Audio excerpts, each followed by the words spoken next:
صلی اللہ محمد وعلیہ یہ مسجد کوفہ ہے، کوفہ شہر زیادہ دور نہیں ہے، نجف اور کوفہ ایک ہی شہر ہے تقریباً۔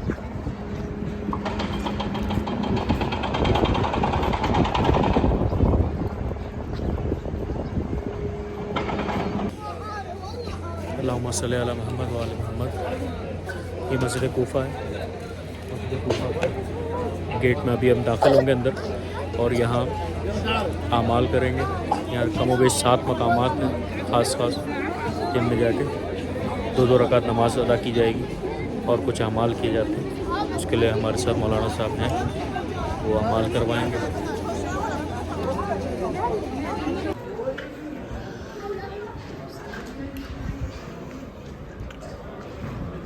مسجد کوفہ میں ہم داخل ہو رہے ہیں۔ یہ وہی مسجد کوفہ ہے جہاں ممبر پہ مولا علی خطبہ دیا کرتے تھے۔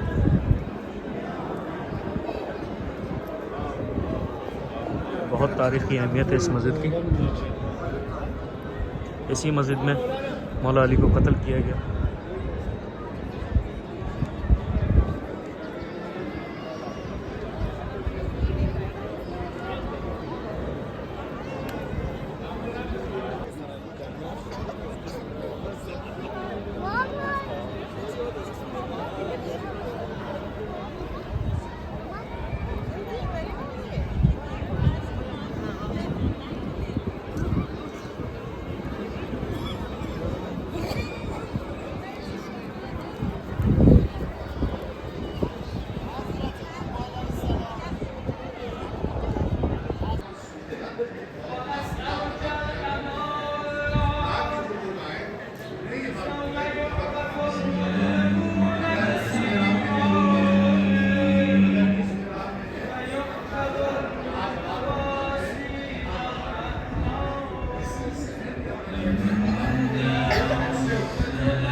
آپ کے اور ہمارے آخری امام زمانہ عاجل تعالی فرد شریف درود پڑھی مولا کی ذات پر۔ جب امام ظہور فرمائیں گے تو اپنے جد علی بن ابی طالب کی طرح امام بھی اسی مسجد میں حکومت کریں گے۔ جس طریقے سے روایات ملتا ہے کہ مسجد سہلہ انشاءاللہ اس کے بعد ہم اس زیارت پہ جائیں گے، مسجد سہلہ امام زمانہ کا گھر ہوگا اور مسجد کوفہ میں بیٹھ کے امام زمانہ حکومت فرمائیں گے، جس طریقے سے ان کے جد علی بن ابی طالب نے با عظمت مسجد۔ یہاں پہ حضرت مسلم بن عقیل کا روضہ بھی ہے، جناب مختار ثقفی کا روضہ بھی ہے، جناب ہانی بن عروہ کا روضہ ہے اور دیگر بہت سارے مقامات ہیں۔ انشاءاللہ تعالی ہم ایک ایک مقام پہ جائیں گے، اس کی زیارت کریں گے۔ روایات میں ہم اگر دیکھتے ہیں امام جعفر صادق کی طرف سے بہت زیادہ تاکید ہے کہ اس مسجد کی زیارت کو ضرور آئے۔ امام صادق فرماتے ہیں اگر لوگوں کو مسجد کوفہ کی عظمت اور فضیلت کا پتہ چل جائے تو بچوں کی طرح گھٹنیوں کے بل چلتے ہوئے بھی اس مسجد کی زیارت کریں۔ اور خود امام صادق نے راوی سے فرمایا، اے راوی اگر میرا گھر مسجد کوفہ کے قریب ہوتا تو میں صادق اپنی ہر نماز مسجد کوفہ میں انجام دیتا، ہر نماز اپنی مسجد کوفہ میں انجام دیتا۔ اور اسی طریقے سے مسجد کوفہ وہ مقام ہے کہ جہاں پہ آپ کو اختیار ہے۔ توجہ کیجیے، آپ لوگ مسافر ہیں، آپ سب کی نماز قصر ہے، لیکن مسجد کوفہ وہ مقام ہے کہ جہاں پہ آپ کو اختیار ہے، چاہے تو قصر پڑھیں چاہے تو پوری پڑھیں۔ اور افضل یہ ہے کہ یہاں پہ نماز آپ مسافر ہیں پھر بھی پوری پڑھیں، افضل اس وجہ سے، کیوں کہ اس کی وجہ روایات میں جو ذکر ہے وہ یہ ہے کیونکہ یہ علی بن ابی طالب کا گھر ہے اور ہم سب علی بن ابی طالب کی اولاد ہیں، کیونکہ رسول خدا نے فرمایا انا علی ابوان هذه الامه، میں اور علی اس امت کے باپ ہیں، تو ہم اپنے بابا کے گھر میں موجود ہیں، اس لیے نماز ہماری یہاں پہ پوری ہے۔ تو آپ سب لوگ افضل یہاں پہ یہ ہے کہ نماز پوری پڑھیں۔ امام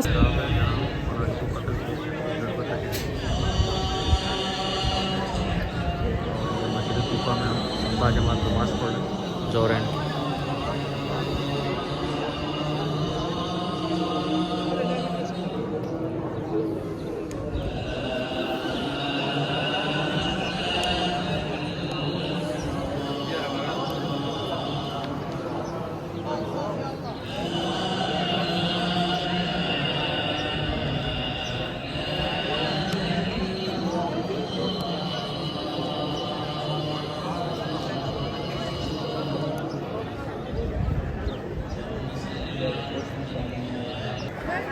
اللهم صل على محمد وآل مسجد کوفہ کے اندر محمد. وہ جگہ ہے جہاں اس مقام پہ مولا علی کو شہید کیا گیا ضرب لگا کے.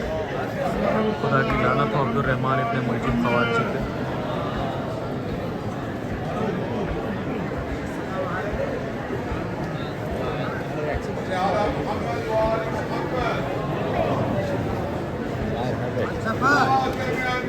محمد صلوات. کیا دیکھا کہ ایک اژدہا ایک سانپ اس دروازے سے داخل ہو وہ اور ممبر پر مولا کے پاس آ گیا. سب لوگ جو موجود تھے وہ پریشان ہو گئے, حیران ہو گئے اور ڈرنے لگے. تو مولا نے ان سے فرمایا اے میرا صاحب نہیں ڈرو, یہ جس طریقے سے تم لوگ علی کے در کے سوالی ہو اسی طریقے سے اژدہا بھی مولا کے در کا سوالی بن کر آیا. تو یہ سانپ آتا ہے اور مولا سے کچھ پوچھتا ہے, اس کے بعد اندر واپس جاتا ہے. تو سب لوگ اسی دروازے سے واپس جاتے ہیں. سب لوگ حیران ہو گئے, مولا یہ کیا تھا, ہمیں سمجھ میں نہیں آئے, سانپ کیسے آپ کے پاس آیا اور کیا پوچھا. تو مولا نے ان سے فرمایا کہ جس طریقے سے تم آ کر علی کی بارگاہ میں آ کر سوالی بنتے ہو, سوال پوچھتے ہو, اسی طریقے سے سانپ بھی میرے پاس آیا تھا. ان کے قبیلے میں ان کے لوگوں کے پاس ایک مسئلہ تھا, تو اپنا مسئلہ حل کرنے کے لیے وہ میرے پاس آیا تھا اور اس سے مجھ سے سوال پوچھا. تو اسی لیے اس دروازے کو باب ثوبان کہا جاتا ہے. ہمارے سامنے مقام پہلا مقام حضرت ابراہیم کے جو خدا نے متعال کے نبی. پہلی بات سن لیجیے کہ جو تمام مقامات پہ ہمیں کام آئی وہ یہ ہے کہ مقام عربی میں کہتے ہیں قیام گاہ. کسی شخص نے ذات نے وہاں پہ قیام کیا ہو تو اسے مقام کہا جاتا ہے. اب اس مقام کے لیے وہاں پہ اس شخصیت کا گھر ہونا یا مستقل رہائش کرنا یہ ضروری نہیں ہے. اگر کسی شخصیت نے وہاں چند لمحے بھی قیام کیا ہے, وہاں پہ نماز پڑھی ہے اور تھوڑی دیر رکے ہیں, تو اس شخصیت کا مقام وہ کہلائے گا. تو یہ حضرت ابراہیم سے منسوب مقام ہے کہ حضرت ابراہیم نے کچھ لمحے کچھ وقت یہاں پہ اس مقام پر قیام کیا. پہلا مقام ہے زیارت کریں تاکہ ہم حضرت خضر کے مقام کی طرف آگے چلیں. زیارت کرتے ہوئے اب آگے چلیں کیونکہ سب مقامات کی نماز ہم نے پڑھ لی ہے. زیارت کرتے ہوئے آگے چلتے ہیں. حضرت خضر پر موجود ہے, توجہ کیجیے گا, بس ایک لمحہ آپ کی رحمت تمام. حضرت خضر علیہ السلام کے جن سے منسوب یہ مقام ہے, اور اسی طریقے سے جب انشاءاللہ مسجد سہلا میں ہم جائیں گے تو وہاں پہ بھی حضرت خضر علیہ السلام کے نام کا ایک مقام ہے. حضرت خضر علیہ السلام کون ہیں؟ حضرت خضر وہ ہیں کہ جن کا ذکر ہمیں قرآن میں حضرت موسیٰ کے ساتھ ملتا ہے. آپ سب لوگوں نے واقعات سن رکھے ہیں, پڑھے ہیں. حضرت موسیٰ کے ساتھ حضرت خضر کا واقعہ ہمیں ملتا ہے. اور اس کے بعد حضرت خضر علیہ السلام بہت ہی جلیل قدر اور عظیم شخصیت ہے. بعض دفعہ ان کو نبی کہا جاتا ہے, بعض دفعہ ان کو نبی نہیں بلکہ عبد صالح, خدا کا نیک بندہ کہا جاتا ہے. حضرت خضر علیہ السلام وہ شخصیت ہیں کہ جو حکم خدا سے اب تک زندہ ہے.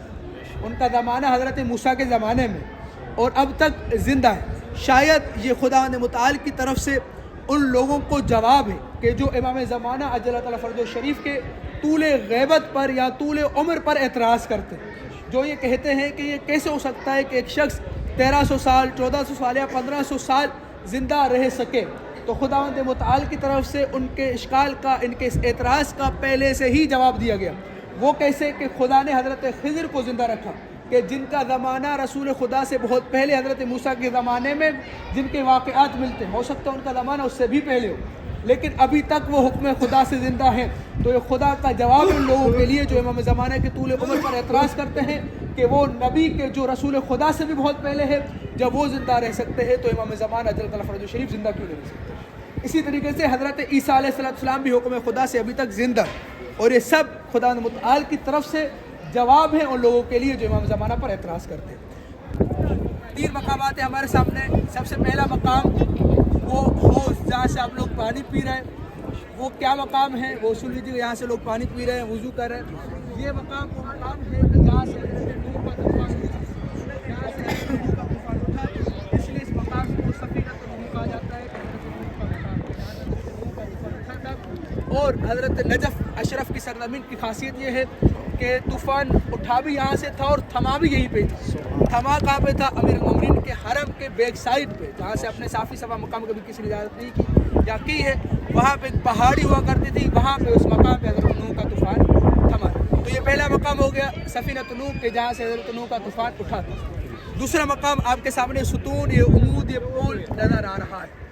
یہ کسی کا اس کو ساعہ شمسیہ کہا جاتا ہے، سورج کے ذریعے سے اس کے ذریعے سے پچھلے زمانوں میں ہر مسجد کے سینٹر میں درمیان میں ایک اس طریقے کا ایک ہوا کرتا تھا، اس کو جب سورج کی روشنی اس پہ پڑتی تھی، اب جیسے آپ دیکھ رہے ہیں کہ مسجد کے بیچ میں ہے، تو اب جس طریقے سے سورج کی روشنی سے پڑے گی تو اس کے سائے کے مطابق وقت معلوم کیا جائے گا، مطلب جب آدھا ہوگا تو یہ کیا ہوگا، زوال کا وقت ہوگا، جب پورا چھپ جائے گا تو یہ غروب کا وقت ہو جائے گا۔ تو یعنی پرانے زمانوں میں اس کے ذریعے سے نماز کا وقت اور دیگر اوقات کو معلوم کیا جاتا تھا۔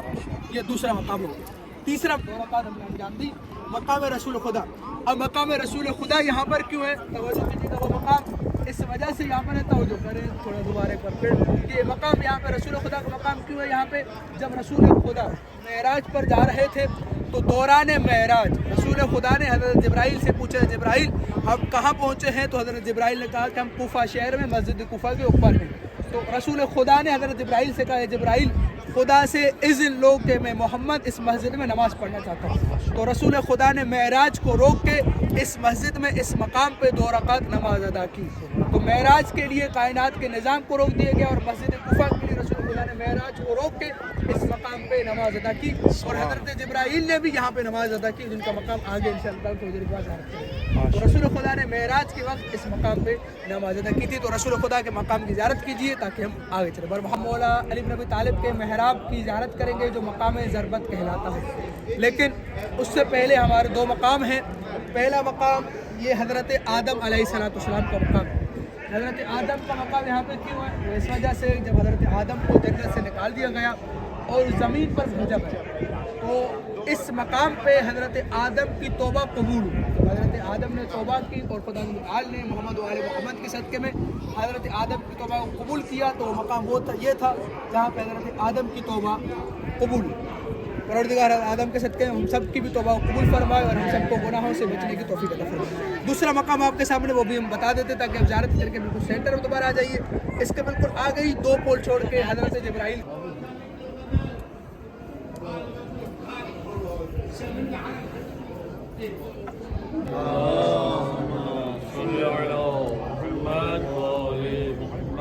اعوذ باللہ من الشیطان اللعین الرجیم، بسم اللہ الرحمن الرحیم۔ زائرین محترم، ابھی ہم جس مقام کی زیارت کریں گے وہ مقام محراب امام علی بن ابی طالب، مقام ضربت امام علی بن ابی طالب۔ اس لیے ہم نے یہاں پہ توقف کیا، یہاں پہ رکے تاکہ اس مقام میں جانے سے پہلے ہم مختصر سے آمادہ ہو جائیں، کیونکہ اہل بیت کے مصائب، اور ضروری ہے کہ اس مقام پہ جب آپ جائیں تو آپ کی آنکھیں نم ہوں، آپ کی آنکھیں آنسوؤں سے نم ہوتا ہوں، اور اسی مقام پہ یہ ہم بھی بھولی کہاں تھی مادر دلگیر کا، یہ جنازہ ہے علی کا، یہ جنازہ ہے علی کا، شان خیبر گیر کا، یہ جنازہ ہے علی کا۔ کیوں چلائی تیغ حیدر ابن ملجم بتا، کیوں چلائی تیغ حیدر ابن ملجم بتا، ابن ملجم بتا، قتل قرآن کر دیا، کاٹا گلا تفسیر کا، یہ جنازہ ہے علی کا۔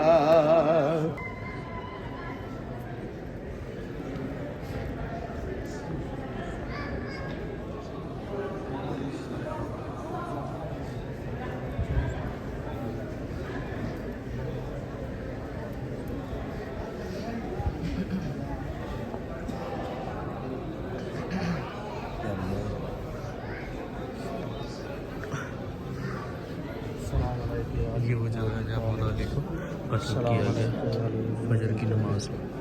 السلام علیکم۔